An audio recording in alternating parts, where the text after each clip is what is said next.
Ko sexe na batu. Ils ont belé bazana ba talent mais éducation te boma ba. Et quoi ça rappelle batu. Na ba carrière na ba. Ouais. Quoi ya déjà pour ba un peu. Et belé. Et puis ils ont moko petit na kufa na lubisaka été. Et comment azaka na kacha artiste azaka na kacha ba comédien nzinga a panza biso onyo ko la biso. Donc négliger mutu na vite. Donc ngande na boye ata Satan. Nani na problème te na ko négliger te. On ne sait jamais. Fandi bena boye mama kalunga bengio. Ou bien maman metampinga bengio. Tu vois, total en asuba oboya. Parce que belende ozana ba benga ba moté. Ba solo la raté. Ponani. Kasi ba fina ba on ba respect. Discipline. Oyo qui vient na biso aigle azu va viser belé. Ba PC tant que fali pour patin. Ba PC tant que asolo la bien. Li kolona ngo siko sala makambu oyo ezomonana. Zéro échec. Fali. Ouais. Zéro échec. Ngai na kumisaka musique oza bien. Les vieux les padres, les padres aiment bien te. Grand chanteur. Vieux na biso. Mais ngana lo bela bateau basu ba visa na groupe sikoyo o ebimi. Règle niveau nanga. Ah ça mutlo quoi yo ba obi ke bato regretter fort na yo. Yeah. Muta komisi musique à Congo passe. Ngana ebi musicien moko a studio abandela ko 3 fois. A banga pour former 7 EB. Mais l'été à Kanda Roya ebit. Non, wana mutu nanga donc asa cop na wana yeza cop. Yeza cop azosala akumisa ba pesa yi. Mais nga eza art. Selon you. Selon you. Na fali. Na ferre.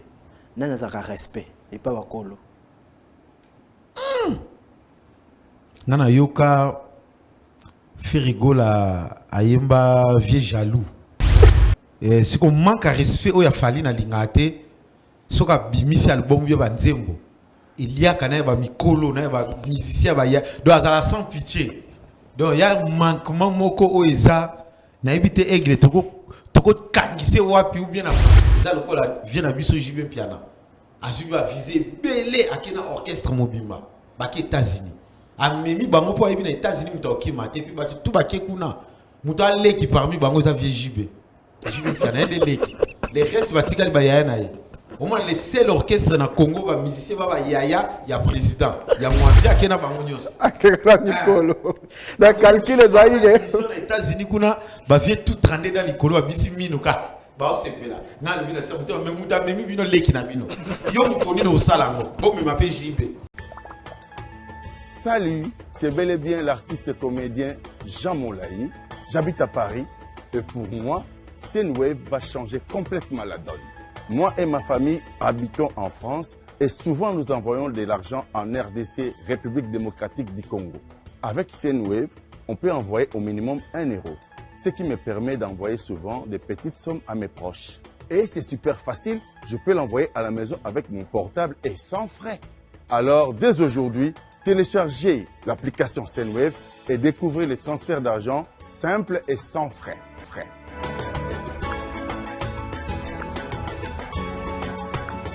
Grâce au code promo Congo Mokili, vous pouvez bénéficier de 10 € lors de votre premier envoi.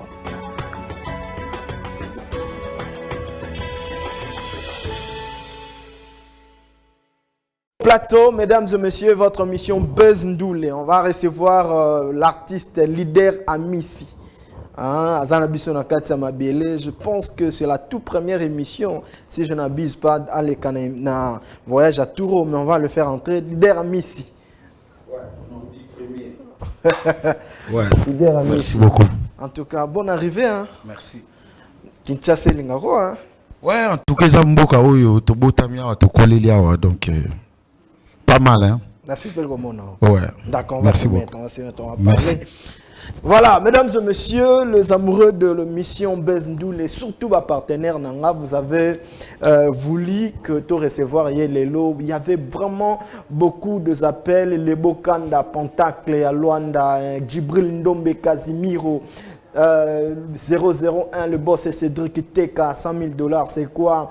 La grande dame de l'Angola, Maman Container, c'est-à-dire Yazana Container, Yazana Kabelo, Olga Mboumi, la diva, moi ça pembe. Bosenga qui leader Amissi, Yé Otozanaï. Amissi. Ouais, non dit premier. Une semaine déjà depuis. Ouais, non 5-6 jours déjà. 5-6 jours. Ils ont un jour mon copain coca une semaine. Ok. Ouais. Et lequel n'est et puis quand on a une semaine on peut signer inspiration moko. Na sali différence moko surtout le lundi ti dimanche. Tout ça 7 jours. Mais surtout le dimanche ti lundi. Ata jour moko na katikati te. Na ebité. Banane bakosa biso. Ba professeur ton Zambé ton nani. Au ça la constater hein. On va de côté lundi 1, mardi 2, mercredi 3, jeudi 4, vendredi 5, samedi 6, dimanche 7. Bon tout le monde siko na dimanche to ke na lundi to bandi dimanche 1, lundi to komi déjà. Parce que ba jour wana nyo sakatika cheke wapi. Il y a un monde qui s'attend congolais, biso nyo sorti to alakawa et lamba ya malamu ya ko repasser pour na que l'église eza mutema nao. OK. Ouais. OK. So repasser venant mutema nao bien OK église wana nde le foot. Mais nyo soto lata ka likolo bo c'est rien et les cas. Eza ki mutema malamu te. Ko katsate so lati bi OK na église nde nzambe pena lobi non di premier nde ye yote. Oko kende pe na ndenga Adam na Eve nzamba oyo kakaka aotala mutema nao. Ndenga Adam na Eve. Ouais. Et c'est le rotin. Nous avons mis ta salle en route.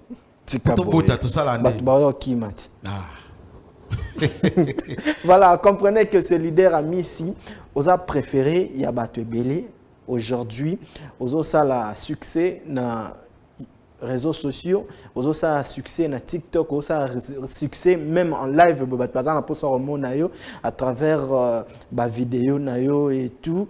Mais dis-nous un peu, d'où est venue cette inspiration? Il y a la vidéo ouais, il y a toujours au moni don sozanango quel que soit taba étouffé yo au bimisango kaka. Tu vois leader a mis déjà dans sa boye na côté comédie tout est déjà donc non, on sent l'inspiration. Donc ebele na ebimité. Il y a un peu ça toujours na sunga ba congolais. Tango senga nzamba peso bo mengo to mutuka sika. Senga ka epi mayele na sagesse au batelango. To ya kokumba mutuka. Pour mutuka sika pe ça la accident. Ouais ouais. Ah, keka na lo yenge. Donc c'est ça. Donc leader a mis si aza produit à ba congolais oyo ba pesa chance tilelo likolo na on a ba kisa respect. Donc respect on t'accompagnera partout. Il y a on est ça là tilelo pe sa leader a mis. Vous pensez que ça cause la respect de mutu eza fruit à succès non? Ouais. Bon respect ba o pe to bi ki bazana ba on respecter mais bazana va succès. Ah bon. Wana eza selon d'être leader a mis. Eza oyo nga na yekola na éducation oyo nazanango nde ba parents nga ba kolisanga. Oko sexa na batu. Eza na ebele bazana ba talent mais éducation te boma ba. Et quoi ça rappelle batu na ba carrière na ba. Ouais. Ba préféré. Oui bi pe batu ba koya déjà pour ba impôt. Ebele. Et puis eza na moko petit na kufa na lobisaka été. Et comment azaka na kacha artiste azaka na kacha ba comédien nzinga a panza biso on yokola biso. Ouais. Nga tanga na banga mutu te. So sengi Satan. Satan musika nanga. Parce que tu as une confusion entre ba comédien. Beaucoup ça la bien, mais yeso ina katikati kaka a panza biso. Oui, o bangi singa. Non, c'est lolo ba komba comédien moko yo tangi Satan de. Mais na tangi komboti, ye mutaza metteur à scène. Ye mutaza placer place wana. Mais elo moko nga na comprendre mon avis relation sungaka. OK. Lelo sozo mona grand frère na biso Fali Poupa. Azu ba visa zo kena ba musicien et ça te peut-être pour asa grand kaka. Oui. Aimi musique, andoulé. Ndoulé man abeta ngo sala ngo très bien. Mais likolo nango relation.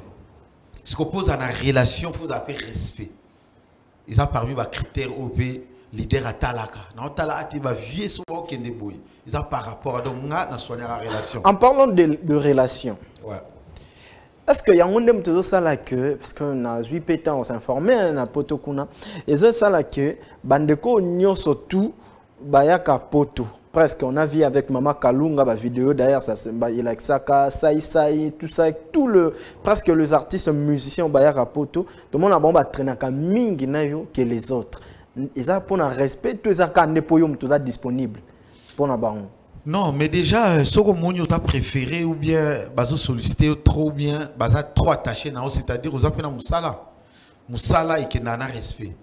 parce que koye ba musala soza respecter ba poussa na pembe na bon musala ta musala pour na musala mais disponibilité à temps oza dispo pour na bango c'est dit à yo kaka quel que soit aux temps mutu oya yo salaka expérience lelo na souhaité te hein salaka ta na urgence moko boye soit téléphone na osiko ba oyo monaka vrai mukolo oyo za na poussa na bango ba ozate bato ba yo sunga oyo za peut-être bato zala na ba na mutute bengi pena o lobi pena ke oyo so na bengi na rataki te momo qui a répondre te mais x moko boye na coin o sutuka kaka boye boum ya na koma wana apesi solution donc on néglige mutu na vite donc ngande na boye ata satan nani na problème te na ko négliger te on ne sait jamais les autres go kufa pe okeli felo est-ce que imaginez ce que ça a un problème na ye to linga ke te o peut sa témoignage à mabe et que tomber siko ke na mboka na ye yaya o kufa deux fois ngana ko négliger mutu te d'après moi que sa relation dans la satan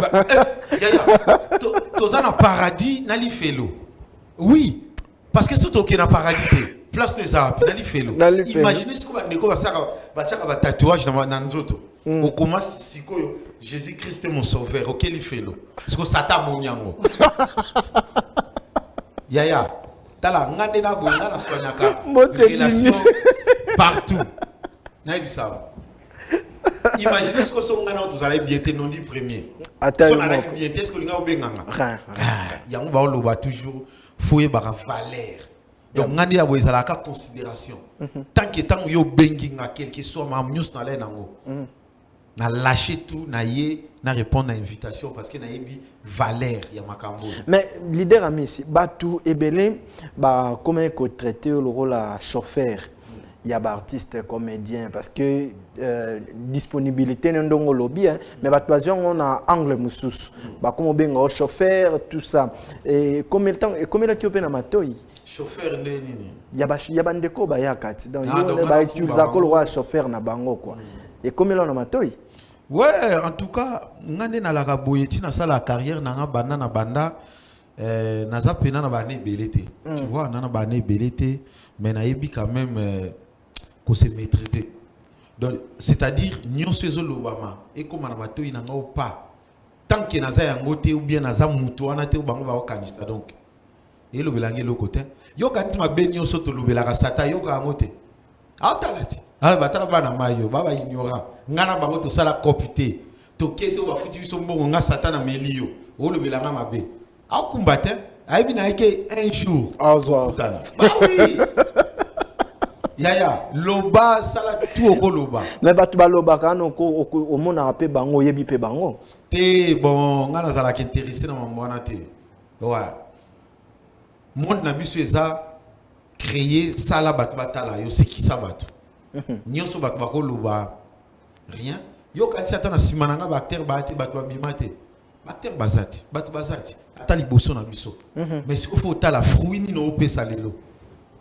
et loko ni nozo créer c'est ça ya on te compter en dehors de ça na pe mutu normal eti na ko za pe chauffeur ya mabeta na mutu ti ya vite ça bon tala ka que leader a mis pe lelo ba est-ce que loko le bisaka bango bongo mais oza mutu so autikin ba msu ba mo bengo complexé oza kana ba tu so ba autikin il faut kende kaka solingo yo katiko mutu pas la kombote non sikoyo to chana no siko parmi bango moko comme na leader a mis siko to tala ba réaction na bango so ba oboya au fani bena bo président ça ya bengi yo soka oboya okende au fani bena bo mama kalunga bengi yo ou bien maman metampinga bengi yo tu vois total en so ba oboya parce que belende za na ba benga ba moté ba solo la raté pona ni kasi ba vina ba on ba respect discipline ah tala ko soigner relation vous allez bien non dit ko garder ta une année ya relation tous à la bon terme chaque jour tout solo la bien ils a jeté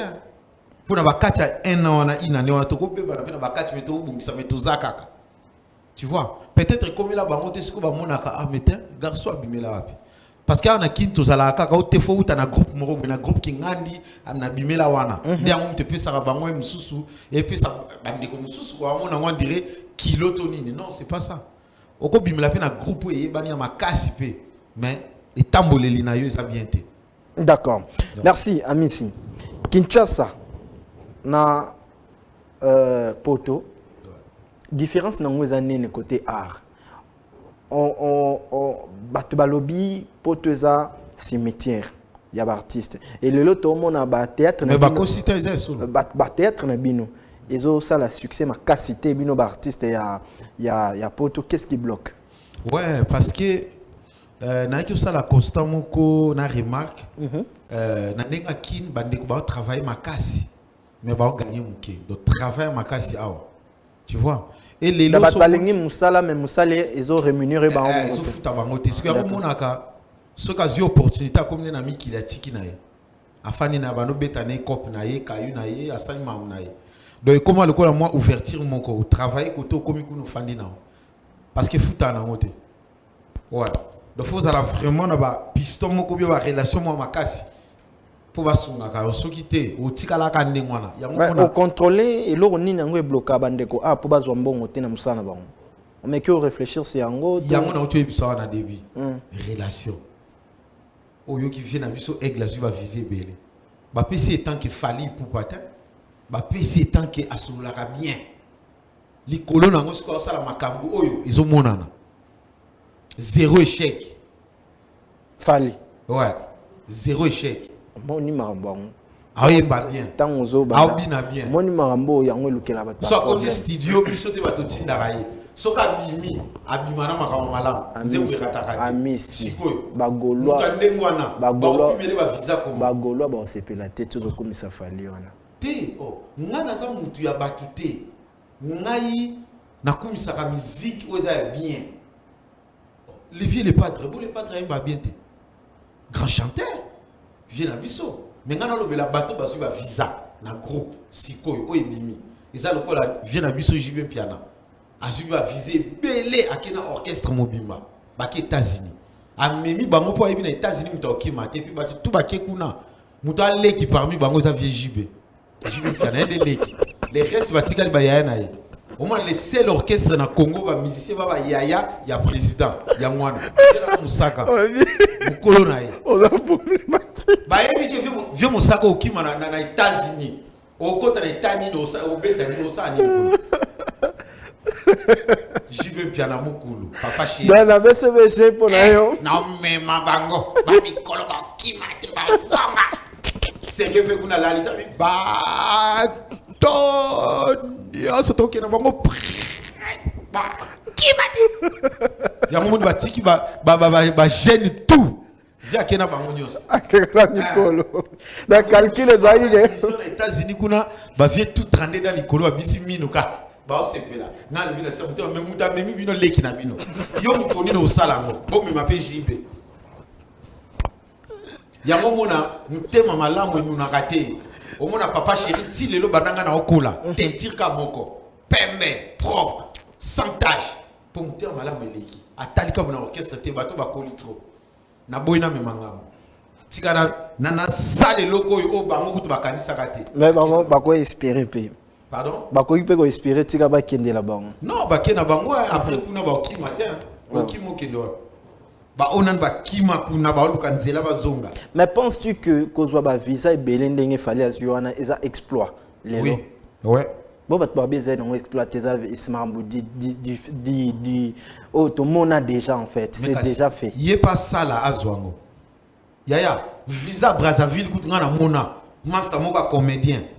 Master nanga pire nga tozala nayi. Poa kende to kati to komi nanga Brazzaville ba boyo pese caché. Oyo okota tenga via Brazzaville. Pembeni na pembeni na biyaya ata ba boyo cha caché okota odusola. Bon c'est quoi Europe? Schengen. Non, félicitations ya. Tondi marabatu. Ya soso ndima batu, yo pe ba ondima yo. Koboya ça sert à rien. Ouais. D'ailleurs ndimi fali. Eh! Ya. Est-ce qu'on a un niveau nanga? Aigle niveau nanga. Ah ça mutlo kwa yo ba obi ke batu ba regretter fort na yo. Ya. Eh, muta comme si musique à Congo passe. Ngana ebi musicien moko a studio abandela ko 3 fois. A banga pour former cette bêta. Ah oui non.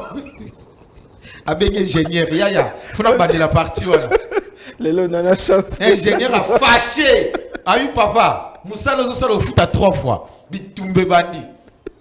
Quand pour former cette fois les musiciens muketi. Ya bilo. Ya. Banze monenge bêta. Et ça a un plaisir. Aigle tanga ya beta na bandala na municipal ben on municipal terrain municipal tanga ye tous na Aigle ouais amonanga na pisika ba félicitations.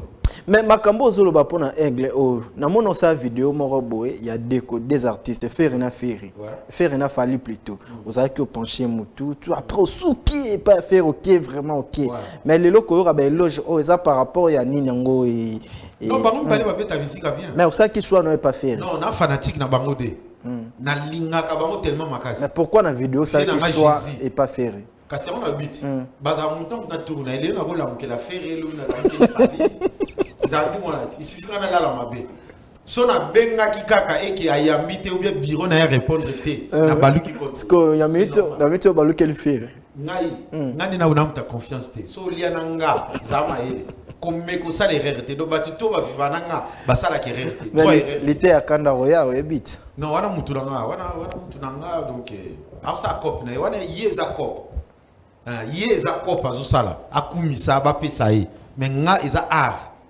non le bela o eza vrai beti mabe o beti mabe o yembi bien en français na kumisi o yembi bien bon tout ça o begeye pe tala ya ko yemba na français ya kolobana nukuto o sala ba confusion ba lena ba la bon ko ko yemba nuance mélodie tout ça j'aime au bout tout ça j'aime au bout Isaka ya fali na faire parce que là la ki ba ouais yo mto bando pona qui selon toi pense que Aïmbara bien en français entre Fali na Ferry bande la question na qui bien pona yo entre Fali na Ferry nana Aïmbara bien en français c'est ça azara l'aise na français pona yo ah mais tant basala qu'enregistrement na zala wana na studio te tant banzembe bima ko yo kara banzembe français ya Fali na Ferry nasi ko na yeba ngo nyoso e pas moi sinanga alinga mingi na Fali ah d'accord ouais ça opinion na ngati moi sinanga na yeba kande pour basi bala na kera bolingo OK na yebela ngo wana OK ouais donc moi sinon ayebiso que fallait Aïmbara bien ayebisa ngati na oyoka na mona ndinga beta musique le mona siliki lokola ye tchana no ote yemto yangonga na ye ouais bana bi wala non papa laisse lui c'est tonton Fali il chante bien d'accord ouais qui selon you azo représenter Congo malamu na rumba bango mibale bango mibale ouais te tocha moko wa ko le kanani ah bon te na mona muta le kate omoni mutale kite te na mona te OK ba rumba bango de et répondre très kitoko d'accord selon yo nani ateka kombo makasi internationalement parlant libanda ya mboka ya libanda ya secteur ya Congo nani ateka kombo na makasi ouais en tout cas na ndinga mabete nazala pe na Londres bandeko ba ke yambanga to zena ba to kina kacha bis na yo kaka na transport biso to ba warrior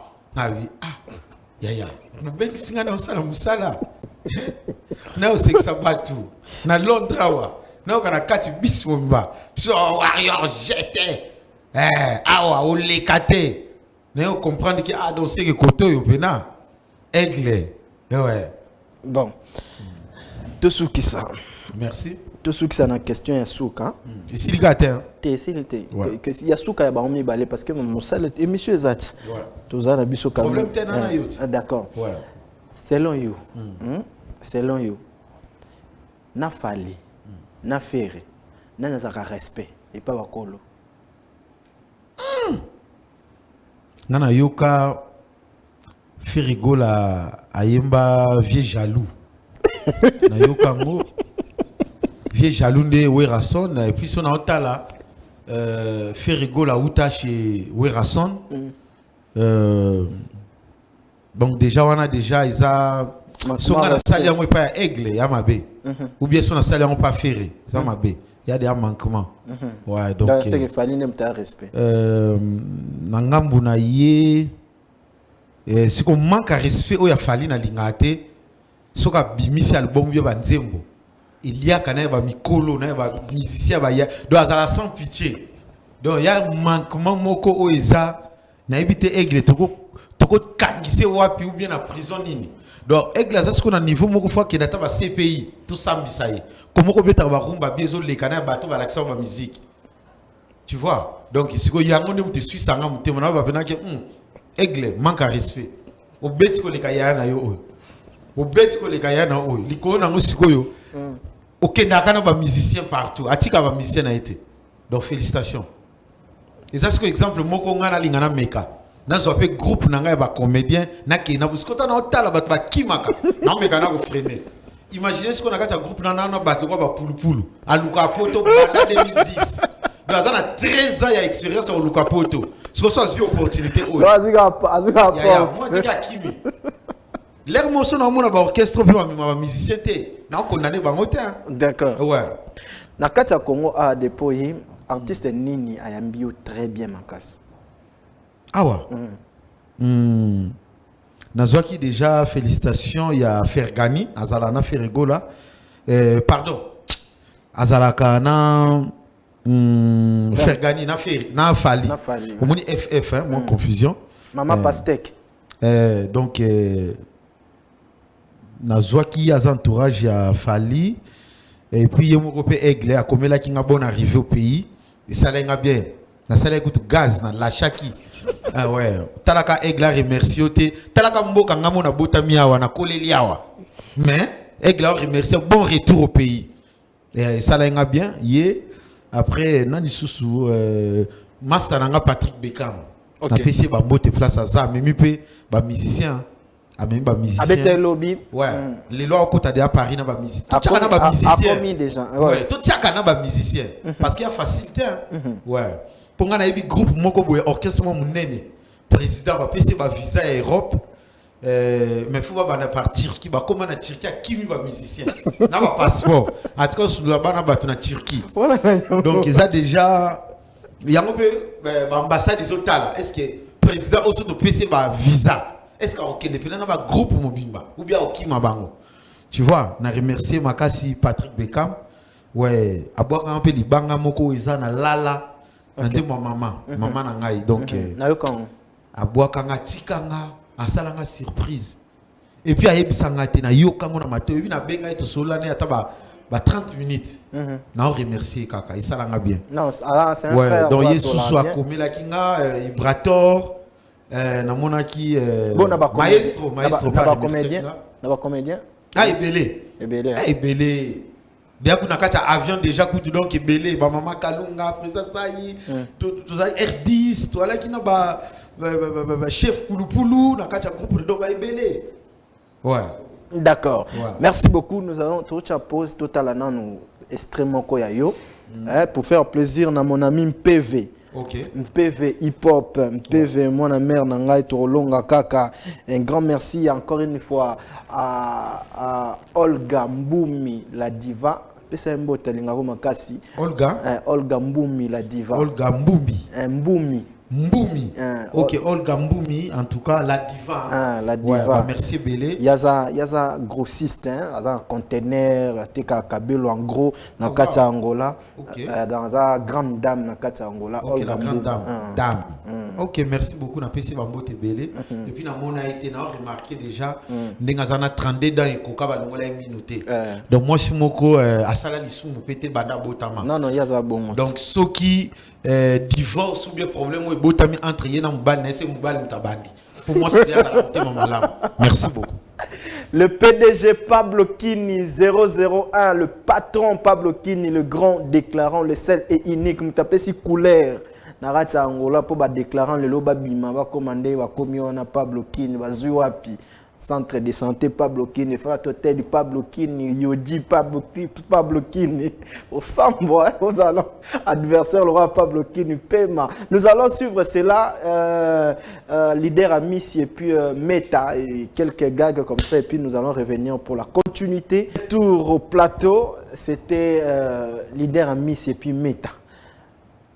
Dio wana ya Meta na yo izarani pona mono ndira tourna raté na batumsuka yo na yo.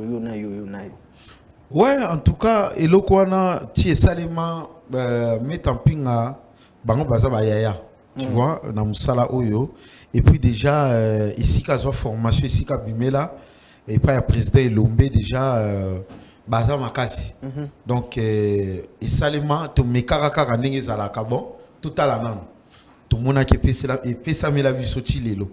Donc bon, qu'on tester c'est trop dire mais tu travailles. Tant tu travailles na bilo na biso les bosso en tout cas nyo sur les cas et kanga. D'accord. Donc on a tout préparé tout ça la répétition tu kutani karabo tu fandi tout ça la boue pam 1 2 3 tu continue scène. Nyo tout ça la ki yakara. Pour nani olela kana suka. Non mais na ibisa yo makambo izo comme la biso olela kaka. Imaginez d'être nga place temps na yeki. Na ofana na hôtel place na komelaki.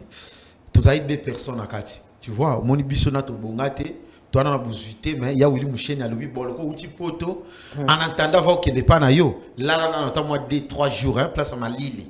Parce que yo chambre ça qui a gaillard dembe tout ba place à bien quoi. À loger biso na toilette 2 personnes. Ma ça na bungisi $10. Mais oui bi a bengi pena manager à hôtel. Azolo bana hôtel o na sala désordre mbila koya.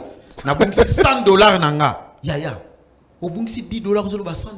Non, na ndimi pena réputation bien mais c'est vérité. Donc yo zo ngo scroquer nga $90. Au bout de 10, ouais ça va tout 100.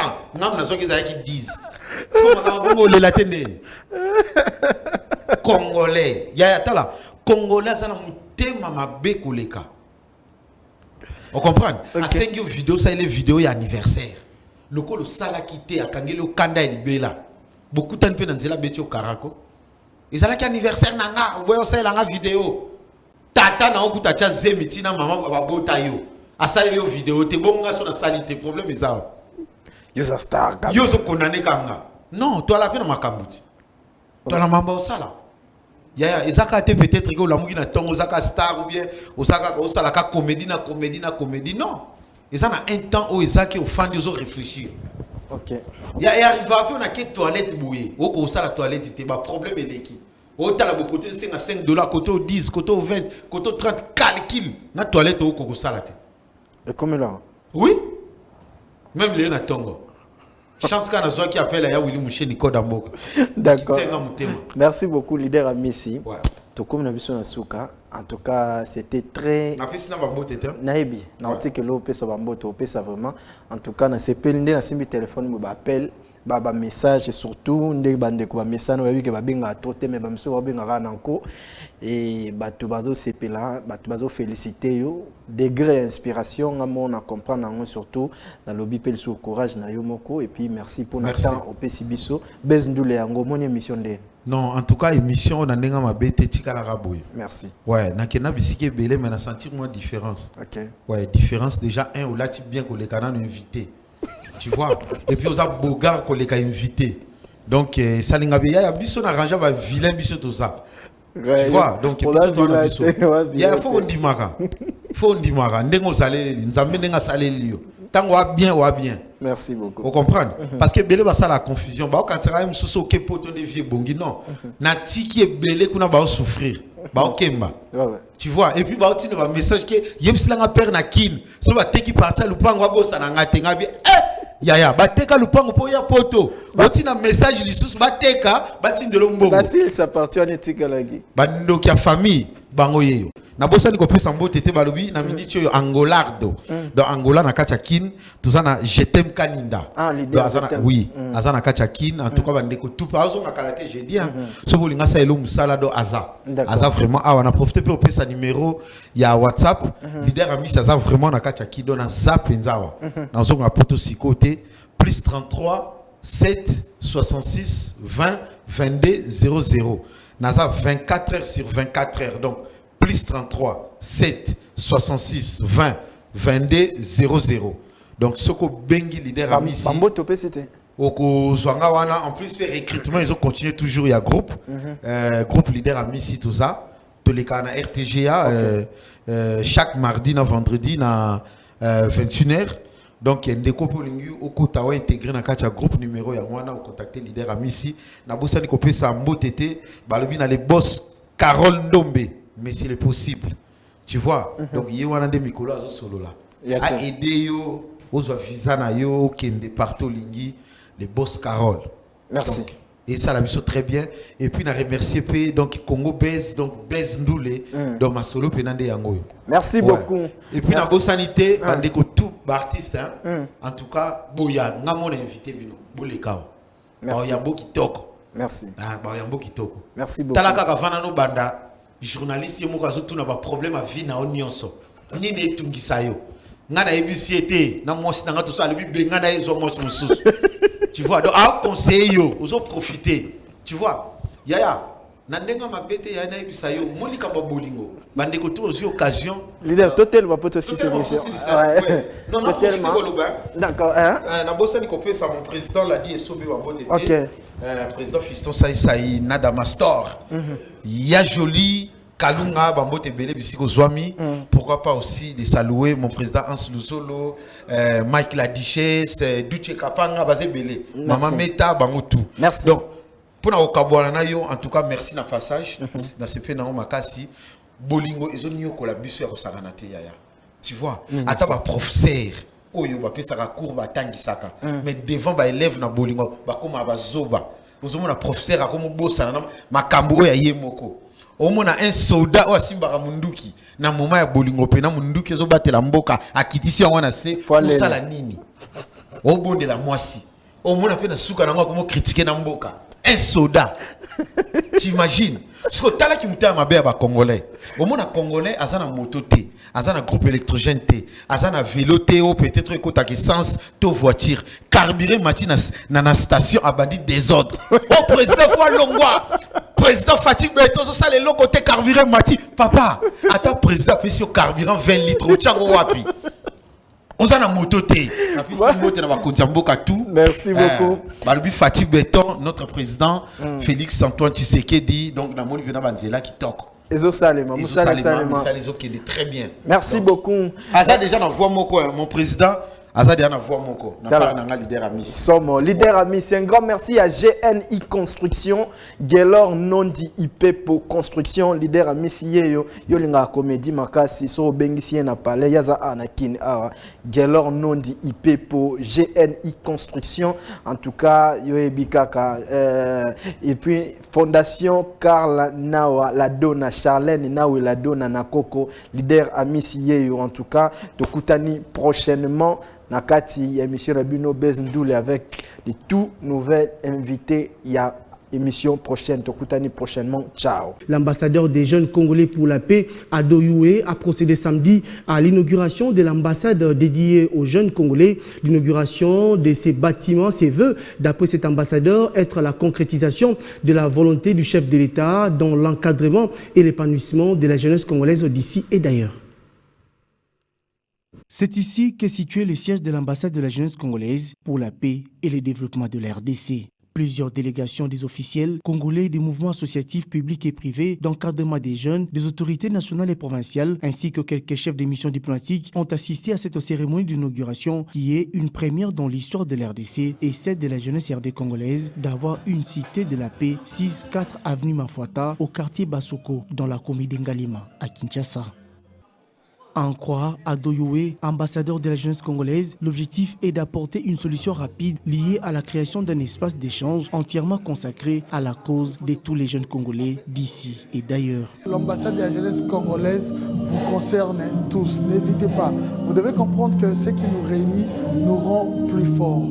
Et nous allons avancer toujours avec la paix et surtout l'unité nationale. Voilà pourquoi j'invite toute la jeunesse congolaise à se joindre à nous pour collaborer ensemble. Moi, je joue juste ce rôle de médiateur et le rôle d'avocat. Je serai là pour vous et je me donnerai corps et âme juste pour vos préoccupations et vos problèmes. On sera là. L'avenir de la République démocratique du Congo promet meilleur et cet avenir est beau. Et nous allons construire tous ensemble l'histoire de ce beau pays, la République démocratique du Congo. D'après les invités, l'inauguration de ces bâtiments se veut être la concrétisation de la volonté du chef de l'État, Félix Tshisekedi, dans l'encadrement et l'épanouissement de la jeunesse congolaise. Et je déclare donc en ce jour inauguré ces bâtiments qui est dédié à la jeunesse et j'invite toute la jeunesse congolaise à fréquenter cet endroit parce que nous mettrons à la disposition de ces lieux toutes les informations et toutes les opportunités pour la jeunesse, mais également que nous tous puissions travailler à côté de nos autorités militaire et sécuritaire sur la question de la paix pour notre pays. Projet, ne restez pas ces jeunes-là qui est en train de murmurer, de pleurnicher à tout moment. Essayez un peu de penser à quelque chose à faire et puis voir l'ambassadeur. C'est l'ambassadeur qui vous fera la voix pour voir le ministre qui peut peut-être concrétiser votre projet. Mais c'est un plaisir, c'est une fierté aujourd'hui d'avoir ces très beaux cadres qui désormais pourra recevoir des doléances, recevoir quelques problèmes que nous avons nous jeunes. Donc je dirais coup de chapeau. Depuis sa nomination au rang d'ambassadeur de la jeunesse pour la paix en RDC, ce digne fils du pays se démène grâce à l'action coordonnée du ministère de la jeunesse à faire les lobbying et plaidoyer pour l'épanouissement de la jeunesse et son implication dans les processus de prise de décision dans les institutions étatiques.